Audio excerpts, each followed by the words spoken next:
Hi, this is DJ Dimaliuat. I'm here in Singapore and talking to OFWs. Say hi, guys. Sige, so I'm here to give a free talk, financial planning for OFWs, and this will take about maybe 1 to 1.5 hours. So again, watch out. I will be sharing my screen now. So again, just follow. Please share this video if you are watching this in YouTube.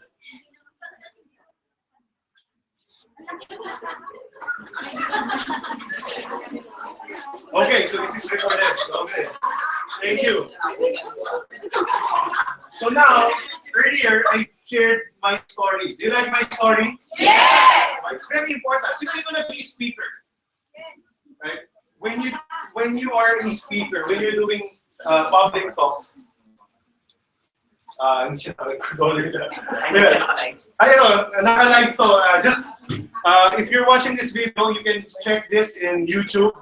Just type in DJ Dimaliuat, and this is already live in YouTube. We're live in YouTube right now. Okay. Yeah. So para at least it's recorded, you can watch this again. Will that be good? Yes! If you really wanna watch this, you can just go to my YouTube channel. Right, so this is recorded.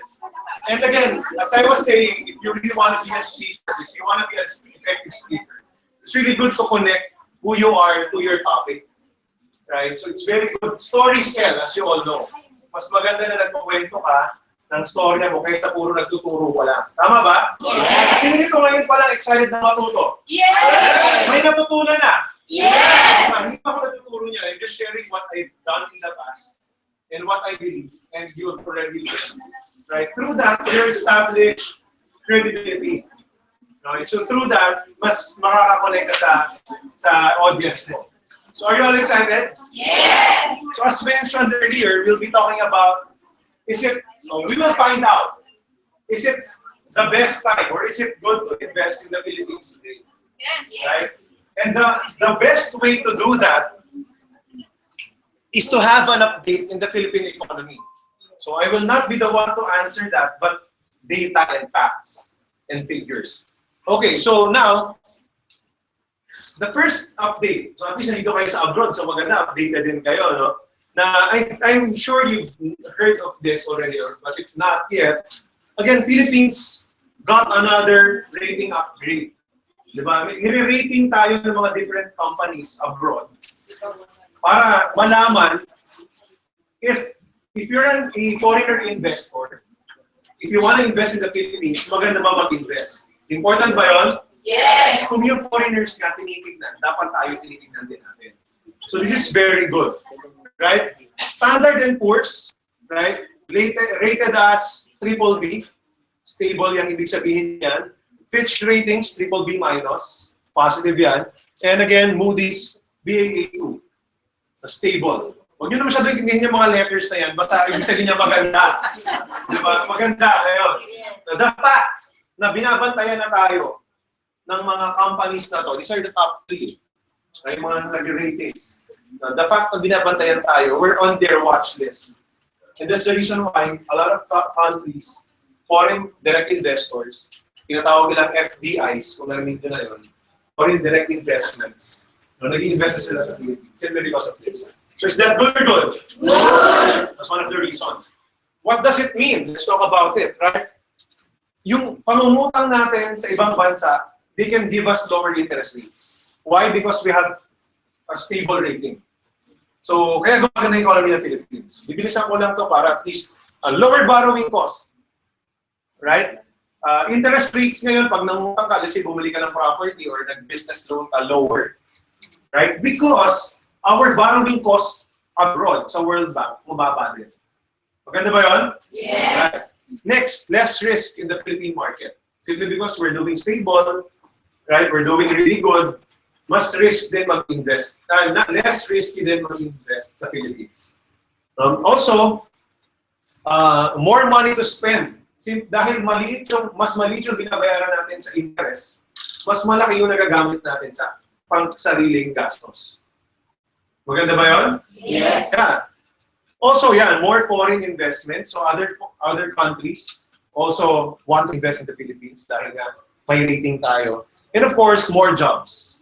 Nagkakaroon na rin ng maraming trabaho sa Pilipinas. Diba? Yung pumapatay sa OFWs now is the BPO sector. I'm sure you've heard of that already. Meaning, ang kagandahan, hindi mo ngayon kailangan malis ng bansa kung gugustuhin mo, pwede ka rin pumunta ng BPO. Kung gusto rin ba yun?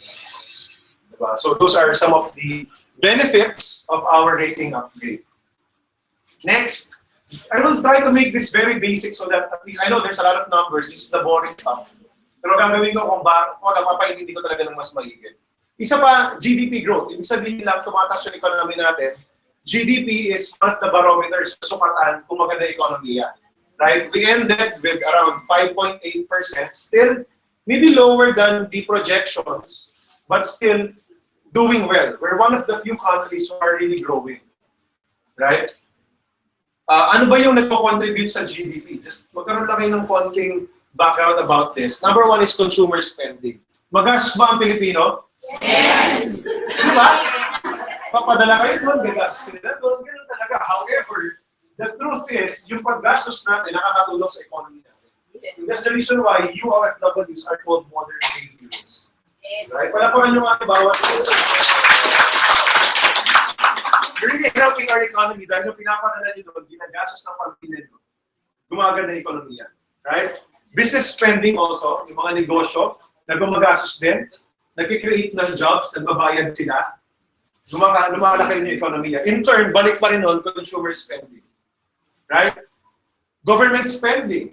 Pag gumastos ang gobyerno, nagkakaroon ng negosyo yung ibang tao, nagkakaroon ng trabaho yung ibang tao, bumibili rin ulit. Babalik pa rin siya sa consumer spending.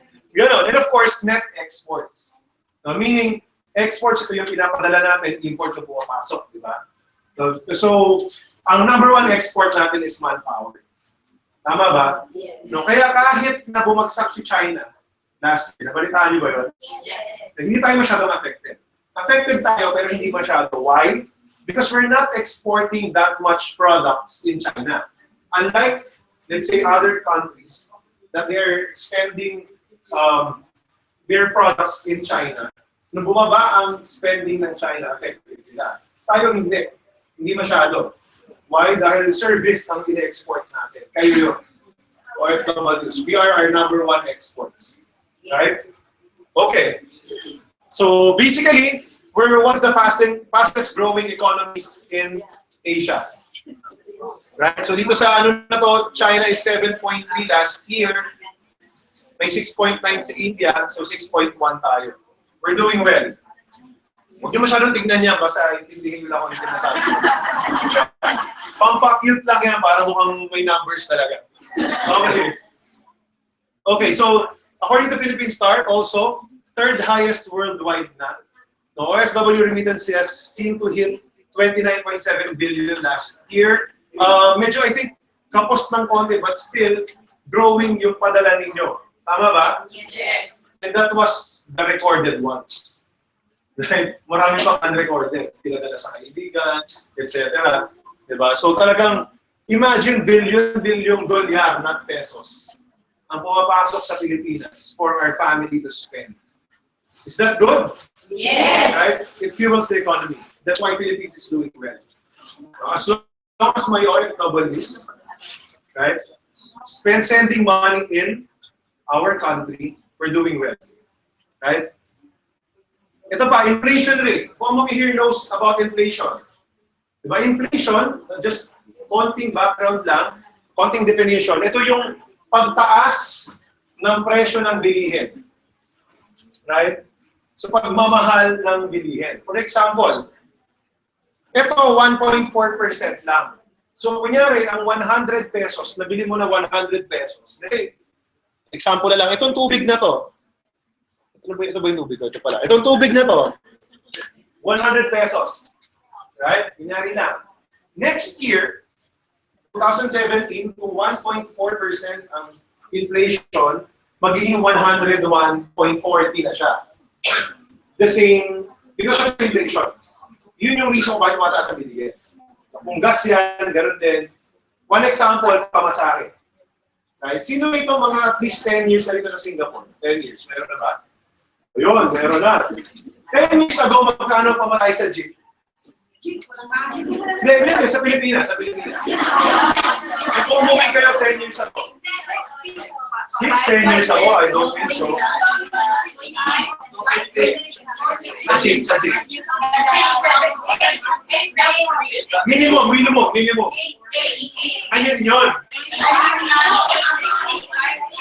Kasi dati pa yun. Mga 4 pa naman. 4. Wala ka naman bibili na sagot. Iba sagot. Meron 4 pesos. 2006. Bali siya ay mga 4. Mga 2006. Mga 4 pesos. Tama? Okay. Sige. Magkano na ngayon? 7 to 8. Nag-roll back ng konti. Sabihin na natin 7. That's 75% tinaas interest. Right? Yun din yung nangyayari. Nangyayari yan, anong may kasalanan? Inflation. Okay?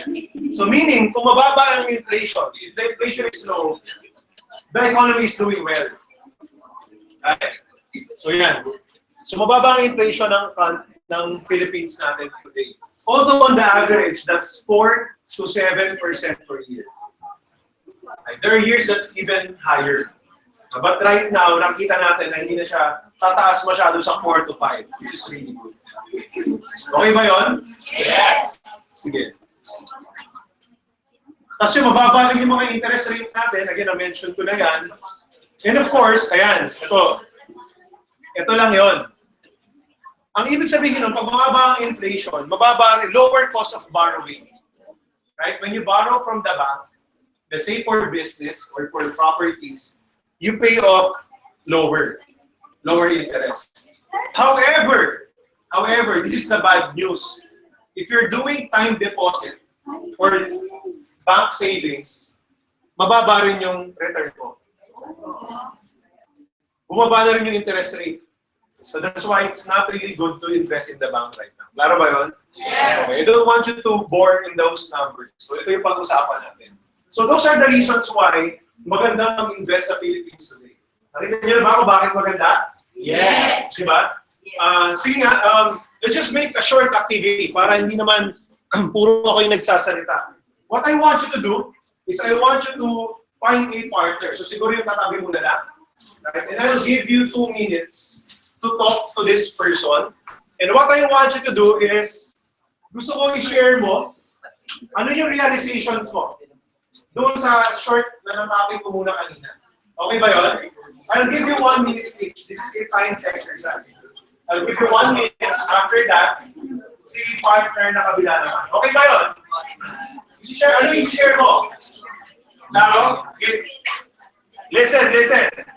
Ano yung share mo? Number 1. No? Ano yung biggest learning mo? Why is it best to invest in the Philippines today? Yun lang. Ano yung tutunan mo sa share ko so far? Am I clear? Yes. So sige, find a partner. No, find a partner. Do it now. Find a partner. Meron na? Okay. Sige. Wait. Wait for my instructions. Find a partner and choose a partner A and a partner B. Sino si partner A? Sino si partner B? Meron na ba? Sige, partner A, taas ang kamay. Partner A. Go ahead. Everyone participate. Partner A. Partner B, nasa si partner B? Partner B. Ano kayo ng partner? Okay, sige. So partner A, taas ang kamay ulit. Partner A, tabi ko si partner B. Sabi mo, partner B. Dahil ako si partner A. Ikaw ang mauna.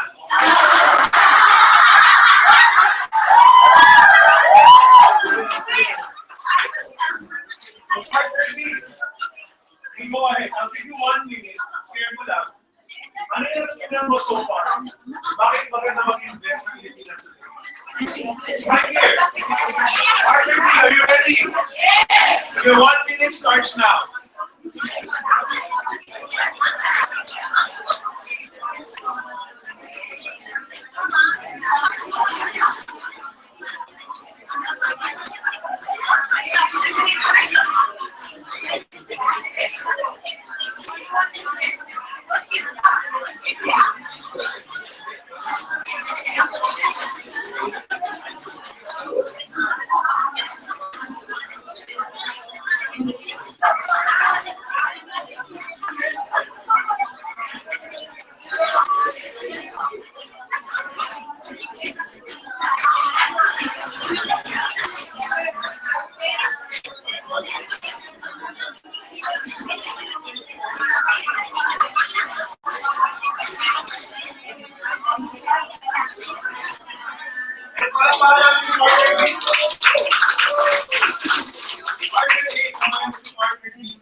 Na-impress ka ba sa may partner din? Na-impress ka ba? Yes! Gusto mo tanungan mo? Diba? Galing ang mga. Tama yun. Okay, sa partner A, share mo din yung biggest learning mo. Why is this the best time to invest in the okay, partner A, timer starts now.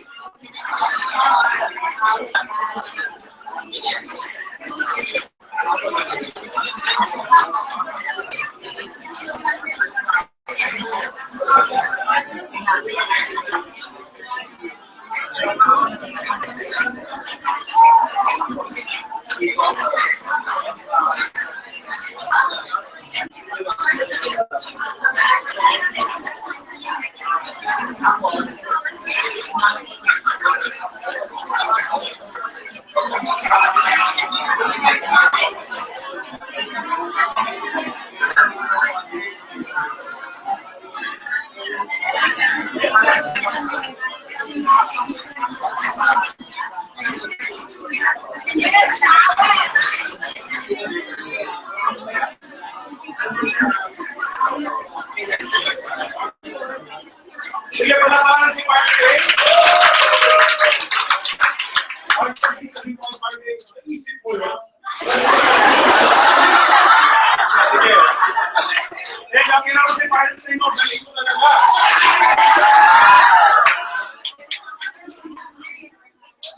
So, okay.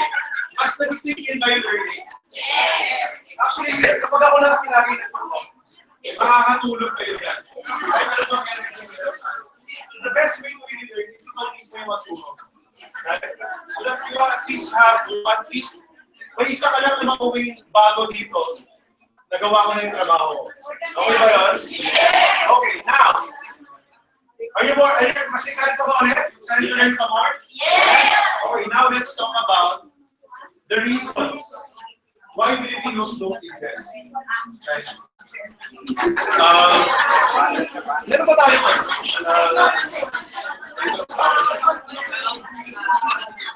For video. Ayun yun. Meron po. Walang connection. Walang connection.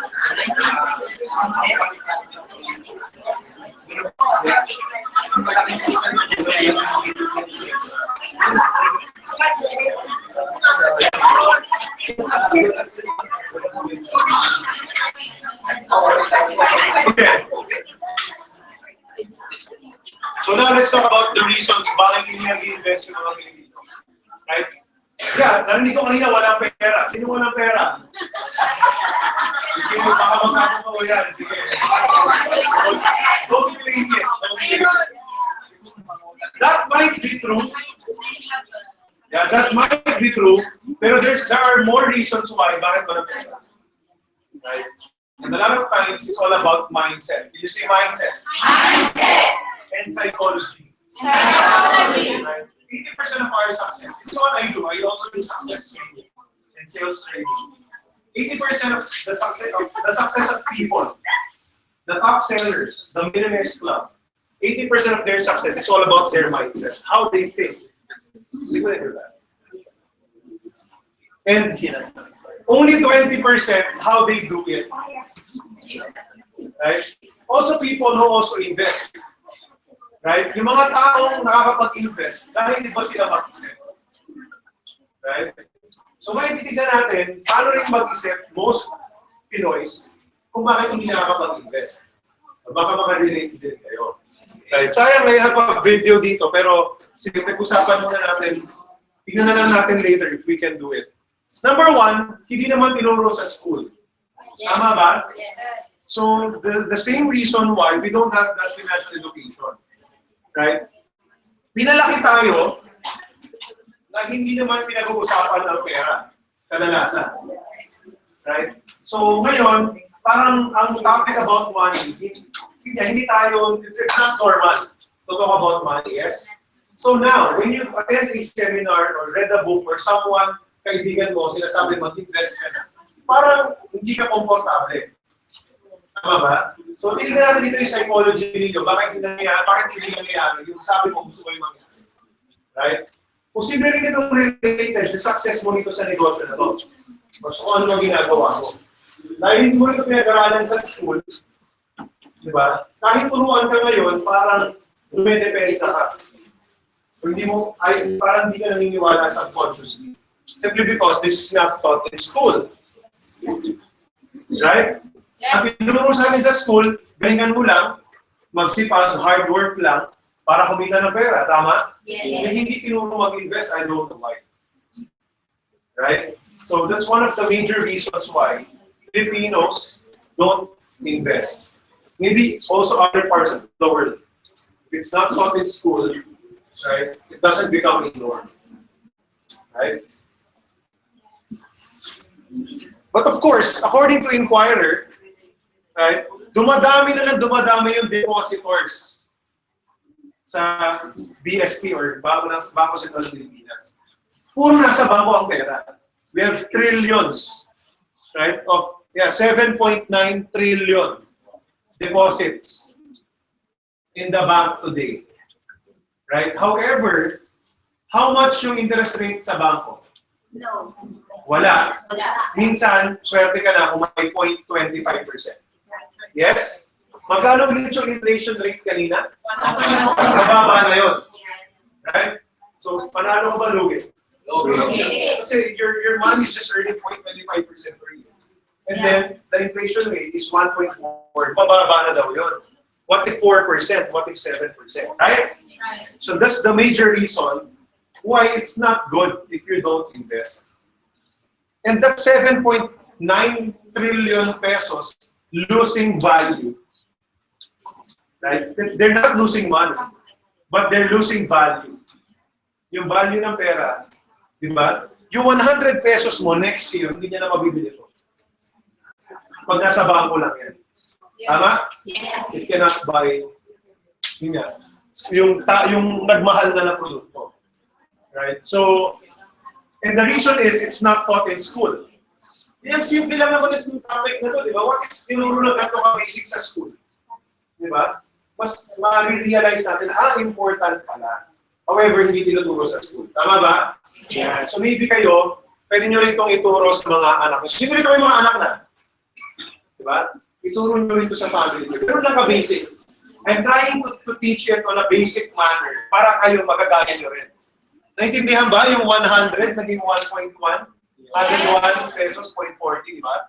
Ganun lang siya ka-basic. I-discuss siya ng gano'n. That's what inflation is.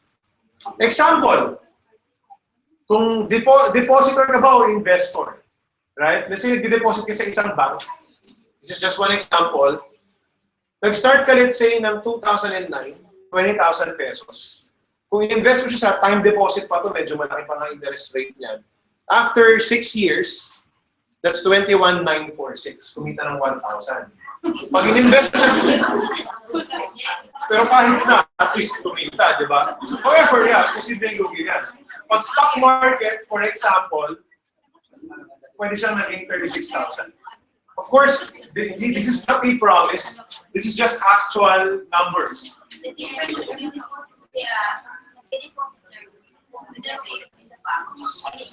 Yeah, that's true. That's true. Perfect. Ano pangalan mo? Sheila. Palaman natin si Sheila. Tama yung sinasabi niya. No? And that's the reason, another reason. Kaya ayaw mag-invest kasi long-term commitment. Pag-bangko, right? And maybe gano'n din tayo pinalaki. A lot of times, just like I shared to you earlier, that's the reason why I opened with my story. Ito na tayo magiging interesting, hindi na boring in numbers. Right? You remember my story? Pinalaki ako, anong sabi sa akin? Anak, mag-aral ka. Get good grades. So, naman malaking sahod. Tama ba? Sino naturo sa akin nun? Parents. Sino naturo rin sa atin na ganito? Diba? Ikaw sa bangko lang, hindi naman nag-i-invest. Posible din. So most likely, we just copy. We just copy what we learned. Right?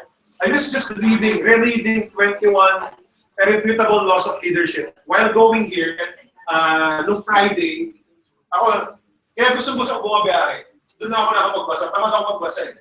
Pero pag nasa biyahe, wala akong choice. Diba? Sa nakapagbasa. Binasa ko ulit yung 21 Irrefutable Laws of Leadership ni John Maxwell. Right? And law number 13 is the law of picture. Meaning, kahit magturo-turo ka, sabihin mo yan, still the best way your subordinates learn is by copying and modeling, right? They do what they see. They don't do what they hear, right? So, and maybe that's the reason why you also saw from your parents na hindi naman sila nag-invest, puro baka lang. Baka nga hindi ba sa baul pa. Diba? Sa ilalim ng tunan. Diba? Sa ilalim ng gudyon. Pero gagayahin din natin yun. Right? So, that's the reason. However, as you can see here, you're losing opportunity. Right? You're losing opportunity. And what is 20,000? Kung tutuusin lang naman natin. I'm sure kinikita nyo yan dito. Maybe may dumaan na rin 20,000 sa bangko nyo before. Tama ba? Somehow nakapag-save na, kaya lang nawawala ulit. Kasi wini-withdraw eh, walang long-term commitment. Claro? So here, what I want to talk about is psychology of Filipinos. Actually, not just Pinoys. Most people are like this. Right? So it's not taught in school, and that's why we don't do it. Right? This is another thing. Second reason why Pinoys don't invest is because they don't like volatility. Meaning yung pabago-bago. Ano yung tsura niyan? Ayan yung volatility. Yung pag sa stock market, up and down, grabe, nakakakaba. Yes. Right? Yes? Yes. Kapag short term. Kung babantayan mo yan araw-araw, kung babantayan mo yan every week, mababaliw ka talaga. Right? So if you're looking at your stocks or your investment every week, every day, it's really hard. But when you invest also in a company, sir, you have to choose which company is That's true. Tama, dapat sure din sa for company. your owners. And of course, you have to do your due diligence. Yun yung tinatawag ko. Right? So, this is really hard. Kung babantayan mo siya lagi, yung galaw, ubos oras, pangalawa, ayaw mo na pabago-bago. Right? But kung tutusin mo, yung screenshot ko kanina, ito lang yun. But if it's a long-term investment, generally it's going up. Right? Almost in all markets. Almost in all markets. Am I clear with that? Yes. However, Filipinos don't like volatility. Ayaw nga maghintay, abang ng abang. Diba? May reason pa ako dyan. Kasi nga, again, gusto nila masyadong short-term. Gusto natin masyadong short-term. Yan. Can't wait and always in a hurry. Yes. Gusto instant kagad. Diba? Kaya nga maraming instant noodles pala. So, those are the reasons. But my question is, do you also want to be part owners of these firms like this? Yes. These big firms, Jollibee, SM, Meralco, etc. Yes. Of course, the best way is to invest in them. Diba? Had you invested 5 years ago, right? You started 2010 or December 2009. Yung 3.40 ng 34.50 ng Ayala naging 200 yung 11.25 naging 34.50 na. So that's 206% return or 34% per year. Jollibee from 55 naging 218 na. So that's 297% or 49.5%. 260 naging 855, ang laki ng sa SM, 228. 205, 317, 55%, that's 9.6. So generally, again, it's performing better than the bank. And it's performing higher than inflation. And it's not difficult now because you can invest for $5,000 in 5,000 pesos. 5,000 pesos. Yeah, right? COL, PSE, di ba? How Later, may question and answer na lang ako. Pinapakita ko lang. Right? So this is the total annual average returns. Okay. Ito pa. Although ito, medyo nadaanan na tayo. Pinag-aaralan namin na every first year of every president since Ramos, every first year, maganda yung stocks nung first year niya. This is the proof. Even era, kahit bumagsak yan, first year niya is up. Diba? Ito yung kay Arroyo nang na-elect siya. And of course, Noynoy. Duterte, nag-range na kagad ng 12 to 15% yung mga companies. Had you entered January, February? Right? So meaning, usually, during election, magkakaroon na ng election 6 years from now. Usually, people are positive, generally positive, for a new president. Nagkataon pa with the Duterte administration, I think we're really doing well in terms of the overall confidence. Right? Of course, may mga issues and I don't want to talk about politics, but then again, I'm just talking about facts. Right? Kasi if most invested, hindi ka nakakagad yung pera ko. Diba? Nakita ko na rin siya. Right? So, pero of course, may mga factors kung gusto ko lang malaman nyo bakit nag-iba-iba. Number one, yung US. Affected pa rin tayo ng US. Pag tumaas ang pera ng US, yung mga foreign direct investments gustong lumipat doon. So pag nag-pull out ng pera sa Pilipinas, affected tayo. So hindi porke, kaya that's the reason why we need to invest. It's a national call to invest. Why? The reason why we get affected is kapag ang pera sa investments is puro foreign. At nag-pull out sila, bumaba economy natin. Right? Because only a few Filipinos invest. But when we all invest together, even though the investors go out of the country, we will become more stable. That's the reason why dapat na tayo nag-invest. Yun yun. Of course, pag bumaba yung economy, yung commodity prices sa ibang bansa, affected sila, somehow affected tayo. And of course, yung pagbagsak ni China. Right? Because China, nakalink lahat din ng countries dyan. Naganda doon lahat ng labor nila, etc. Diba? So yun na naman yung mga factors. But of course, according to COL, right, nag-i-improve pa yan. Basically, ito, yun nga, yung revenue lumalaki, seem to grow more. For OFWs per se, pag bumaba ng konti yung peso, mas maganda pa sa inyo. Di ba? Tama ba? Kasi mas malaki yung palitan. Di ba? Kaya actually, our BSP, they're doing a good job. They're just maintaining it. Actually, minsan kahit malakas yung economy natin, they're not talagang pinapababa yung palitan ng peso to dollar. Pinalalakas masyado yung peso kasi nga ma-affect yung mga OFWs. So, minamanage talaga siya. Right? And again, mga consumer spending pa rin natin, na-discuss na yan lahat kanina. Right? Okay, ano pa yung mga long-term factors para lang makita ninyo na bakit maganda rin sa Philippines? Population growth, tuloy-tuloy, ilang milyon na tayo? Tama? Masisipag ang mga Pilipino. Diba? Sa umaga at sa gabi. Masipag tayo. Average age is so young at 23.3. This is so important. I'll discuss why later. Para lang tumaas lalo yung confidence nyo sa Pilipinas. Of course, GDP per capita, ito siya, $2,700 per capita. Demographic window, I'll discuss more of this later. Pero pumasok na tayo last year.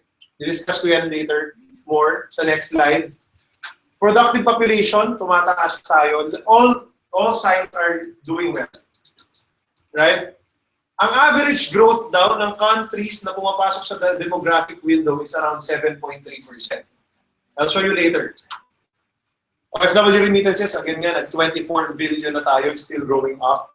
And of course, BPO revenues, 25 billion. So these are the top two industries talaga ng Philippines.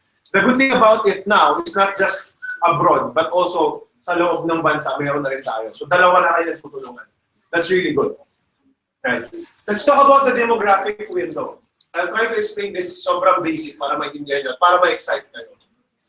Ano yung demographic window? Ito daw yung period na yung population 15 years of age, na below 15 years of age, below 30% na ng total population, and yung 65, pataas, yung patanda, less than 15% na. Meaning, yung working class, yung tao, yung population that can really work for the economy, majority of population is there.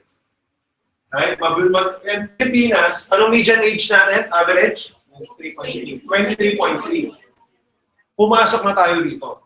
Meaning, starting 2015 up to 2050, we have a 35-year window that the economy will be doing really well. Right? That's the 35-year window.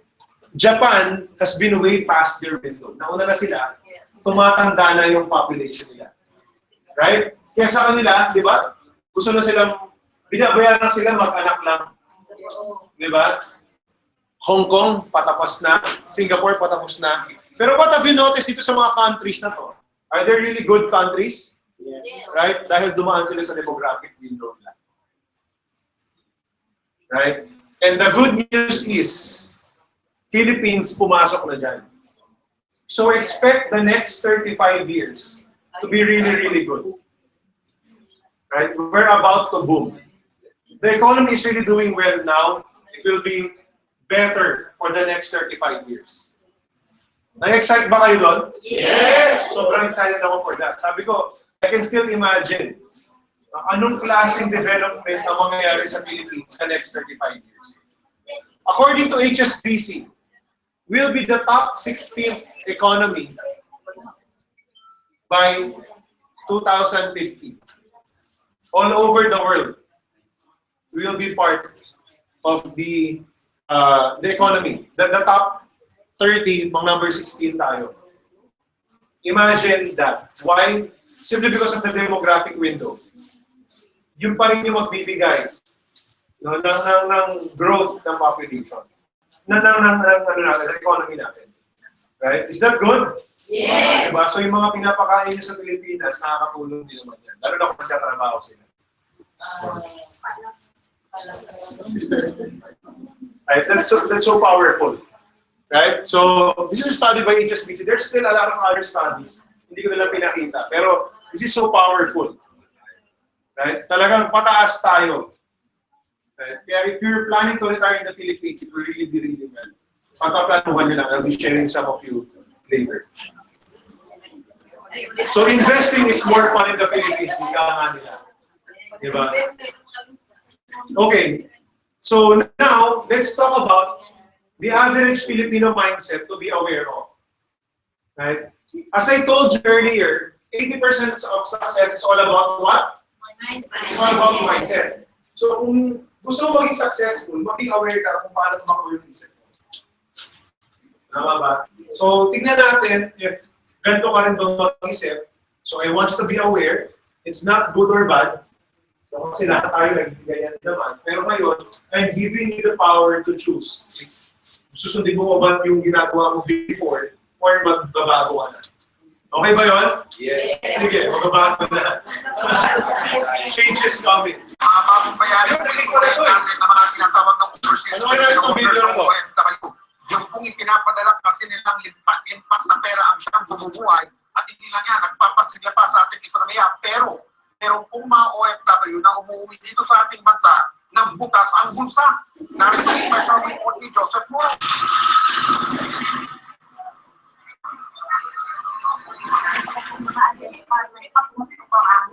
Para makatapos ang aking gusto ng oras sa pamilya ko.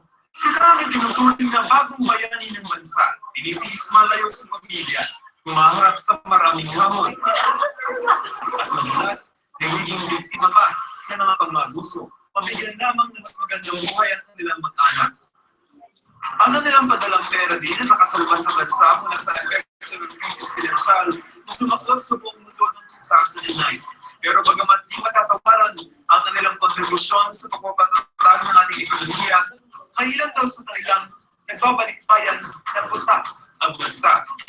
Sa pag-aaral ng halimbawa ng Microfinance Agency na SETI o Social Enterprise Development Partnerships Incorporated, isa sa 20 OFW na kanilang na-survey sa Europa, magkarote.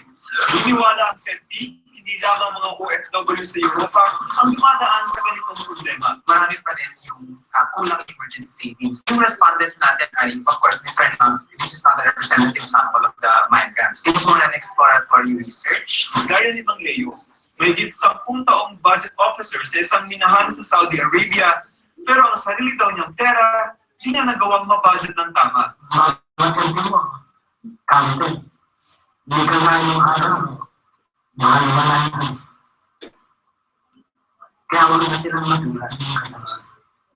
Ang kanyang misis sa mga larawan na lamang binabalik-balikan ang dating hinawag na tamasa Pati yung mga refrigerator namin, pero ngayon sira na. Refrigerator galing sa Saudi pa, made in Italy.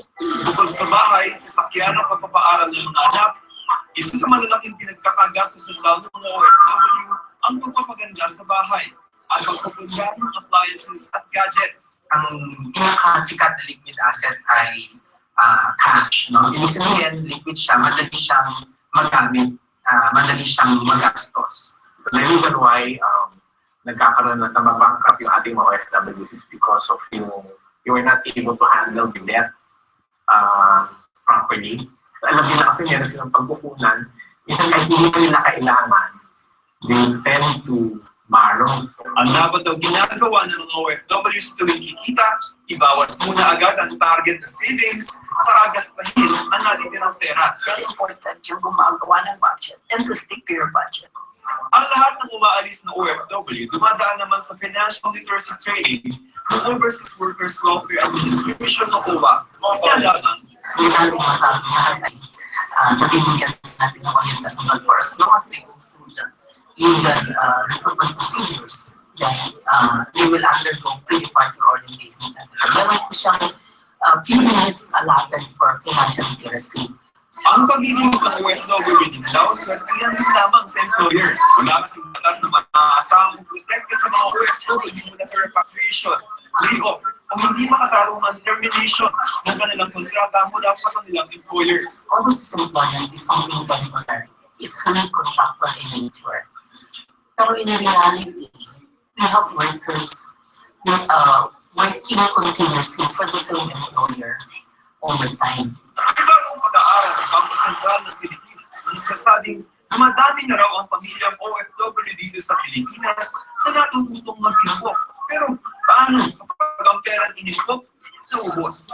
Yung startup phase, yan naman ay meron silang kaunting na ipupunta, pero lahat ng income nila ay active income. And 90% of migrants are in that stage. Tinatanong namin during the training, kung kayo tumigil sa pagtatrabaho, ano yung mangyayari sa pamilya niya sa Pilipinas? Ang maraming sagot ay mamamatay sila. Para sa sa mga OFW na biglang napapalit ng bansa, kaliwat kanan din ang mga programa at pagsasanay na tutulong sa kanilang makapagsimula ng sariling kabuhayan. Pero dadami pa daw ang gaya ni Mang Teo kung ang mga programang ito hindi pakikinggan ng mga dapat makarinig ito. They see the need of doing this together. There's not one institution or one organization that can do it alone. Joseph Morong, nakatutok, 24 oras. So maganda ba yung video? Yes! So it's really good to be aware. Yeah. A lot of times, alam natin naman natin, pero I also teach sales. Very important to really disturb people. Even if you're really recruiting other people, nag-recruit ka, they know they have a problem. You know you also have a problem, right? However, sometimes binabaw natin sa lipon. We tend to forget that. Ganon din yung mga prospects natin and everything. So all we need to do is just make them aware again so that they would act. Pag hindi sila aware that they have a problem, if they're not aware that they have a problem, they won't act. Right? So it's very important that we also disturb them somehow and just show them the truth because it's really true naman. Okay, so here, I'll show you some of the reasons why people are not successful, maybe because of this mindset. These are the common Filipino mindsets that you might want to be aware of kung gusto mo maging successful. Sino nga rito ulit gusto maging successful? Taas ang kamay. Wants to have more income? Wants to retire financially free? Yes, of course, all of you, right? However, there are things in your mind that maybe akala mo tama, or maybe you're not aware that you're doing something wrong. And that's what we'll be talking about right now. Are you ready? Yes! Okay, so first is, most of the time, lalo na Pilipino daw, negative ang unang nakikita. Right? May maganda namang intention, however, lagi na lang kung ano yung pangit, yun na nakikita. Tama ba? Yes! May invite din ba kayong ganyan? Yes! Diba? Napakarami, right? And you have to understand. right? Na posibleng ito ang pinalakihan. Do you know these people? Right? This is the divers in SEA Games. Dito sa Singapore, last year. Right? Sumablay. Sumablay. So nakahiya naman nga talaga. Right? However, the fact na nasa SEA Games sila, have they done something well before? Magaling din ba sila? Kasi sila nag-qualify. However, during the time, talagang pumalpa. Right?